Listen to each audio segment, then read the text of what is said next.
दोस्तों इस वीडियो में हम बताएंगे श्रवण कुमार कथा। दोस्तों अगर चैनल पर पहली बार है तो चैनल सब्सक्राइब कर लीजिए और वीडियो को अंत तक देखिए। पौराणिक युग में शांतनु नामक एक सिद्ध साधु थे। इनकी पत्नी भी एक सिद्ध धर्मपरायण नारी थी। कहानी उस समय की है जब शांतनु और उनकी पत्नी बहुत वृद्ध हो चुके थे और उनकी आँखों की रोशनी भी चली गई थी। इन दोनों का एक पुत्र था जिसका नाम था श्रवण कुमार। श्रवण कुमार बहुत ही सरल स्वभाव का व्यक्ति था। माता पिता के लिए उसके मन में बहुत प्रेम एवं श्रद्धा थी। वो दिन रात अपने माता पिता की सेवा करता था। अपने माता पिता का बच्चों की तरह पालन पोषण करता था। उसके माता पिता भी स्वयं को गौरवशाली महसूस करते थे और अपने पुत्र को दिन रात हजारों दुआएं देते थे। कई बार दोनों एक दूसरे से कहते कि हम कितने धन्य हैं कि हमें श्रवण जैसा मात्र भक्त पुत्र मिला, जिसने स्वयं के बारे में ना सोचकर अपना पूरा जीवन वृद्ध नेत्रहीन माता पिता की सेवा में लगा दिया। इसकी जगह कोई अन्य होता तो विवाह के बाद केवल स्वयं का हित सोचता और बूढ़े नेत्रहीन माता पिता को कहीं छोड़ आता, खुशी से अपना जीवन व्यापन करता। जब ये बात श्रवण ने सुनी तो उसने माता पिता से कहा कि मैं कुछ भी भिन्न नहीं कर रहा हूँ, यह मेरा कर्तव्य है। जब मैं छोटा था तब आपने मुझे इससे भी ज़्यादा अच्छा जीवन दिया और अब मुझे यह सौभाग्य प्राप्त हुआ कि मैं आपकी सेवा करूं। आप दोनों जो भी इच्छा रखते हैं मुझसे कहे, मैं उन्हें अवश्य पूरा करूंगा। तब शांतनु और उसकी पत्नी कहते हैं, पुत्र श्रवण, हम दोनों की आयु बहुत हो चुकी है। अब जीवन का कोई भरोसा नहीं है। किसी भी समय हमारी आंखें बंद हो सकती है। ऐसे में हमारी एकमात्र इच्छा है, हम तीर्थ यात्रा करना चाहते हैं। क्या तुम हमारी यह इच्छा पूरी कर सकते हो? श्रवण कुमार अपने माता पिता के चरणों को पकड़कर अत्यंत प्रसन्नता से साथ कहता है, हाँ पिताश्री, यह तो मेरे लिए परम सौभाग्य की बात होगी कि मैं आप दोनों की इच्छा पूरी करूं। श्रवण अपने माता पिता को तीर्थ करवाने हेतु एक कांवड़ तैयार करता है, जिसमें एक तरफ शांतनु एवं दूसरी तरफ उनकी पत्नी बैठती है और कांवड़ के डंडे को अपने कंधे पर लादकर यात्रा शुरू करता है। उसके हृदय में माता पिता के प्रति इतना स्नेह है कि उन्हें उस कांवड़ का लेशमात्र भी भार नहीं लगता।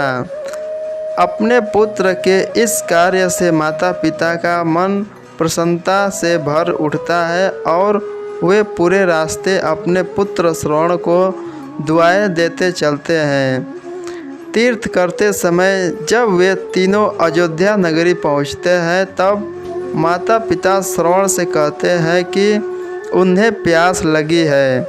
श्रवण कांवड़ को जंगल में रहकर हाथ में पत्तों का पात्र बनाकर सरजू नदी से जल लेने जाता है।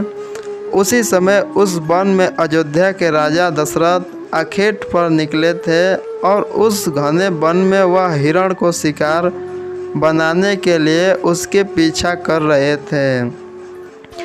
तब ही उन्हें घने जंगल में झाड़ियों के पार सरजू नदी से पानी के हलचल की आवाज़ आती है। उस हलचल को हिरण के पानी पीने की आवाज़ समझकर महाराज दशरथ शिकार के उद्देश्य से तीर चला देते हैं और उस तीर से श्रवण कुमार के हृदय को आघात पहुंचता है, जिससे उनके मुंह से पीड़ा भरी आवाज़ निकलती है, जिसे सुन दशरथ स्तंभ रह जाते हैं और उन्हें अनहोनी का एहसास होता है और वे भागकर सरजू नदी के तट पर पहुंचते हैं, जहां वे अपनी तीर को श्रवण के हृदय में लगा देख भयभीत हो जाते हैं और उन्हें अपनी भूल का एहसास होता है। दशरथ श्रवण कुमार के समीप जाकर उससे क्षमा मांगते हैं। तब अंतिम सांस लेता श्रवण कुमार महाराज दशरथ को अपने वृद्ध नेत्रहीन माता पिता के बारे में बताता है और कहता है कि वे प्यासे हैं, उन्हें जाकर पानी पिला दो और उसके बाद उन्हें मेरे बारे में कहना। और इतना कहकर श्रवण कुमार मृत्यु को प्राप्त हो जाता है। भारी हृदय के साथ महाराज दशरथ श्रवण के माता पिता के पास पहुंचते हैं और उन्हें पानी पिलाते हैं। माता पिता आश्चर्य से पूछते हैं, उनका पुत्र कहाँ है? वे भले ही नेत्रहीन हो पर वे दोनों अपने पुत्र को आहट से ही समझ लेते थे। माता पिता के प्रश्नों को सुनकर महाराज दशरथ उनके चरणों में गिर जाते हैं और बीती घटना को विस्तार से कहते हैं।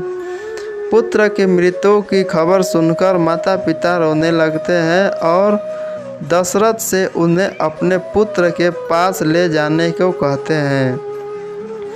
महाराज दशरथ कांवर उठाकर दोनों माता पिता को श्रवण के शरीर के पास ले जाते हैं। माता पिता बहुत ज़ोर ज़ोर से विलाप करने लगते हैं। उनके विलाप को देखकर महाराज दशरथ को अत्यंत ग्लानि का आभास होता है और वे अपनी करनी की क्षमा याचना करते हैं। लेकिन दुखी पिता शांतनु महाराज दशरथ को श्राप देते हैं कि जिस तरह मैं शांतनु पुत्र वियोग में मरूंगा उसी प्रकार तुम भी पुत्र वियोग में मरोगे। इतना कहकर दोनों माता पिता अपने शरीर को त्याग मृत्यु को प्राप्त हो जाते हैं। महाराज दशरथ श्राप मिलने से अत्यंत व्याकुल हो जाते हैं और कई वर्षों बाद जब उनके पुत्र राम का राज्य अभिषेक होता है तब माता कैकेयी के वचन के कारण राम, सीता और लक्ष्मण को 14 वर्षों का वनवास स्वीकार करना पड़ता है। और इस तरह महाराज दशरथ की मृत्यु भी पुत्र वियोग में होती है। अपने अंतिम दिनों में उन्हें शांतनु के कहे शब्द याद आते हैं और वे राम के वियोग में अपना शरीर त्याग देते हैं। दोस्तों, वीडियो अच्छा लगा हो तो इस वीडियो को लाइक कर दीजिएगा और चैनल को सब्सक्राइब कर लीजिएगा।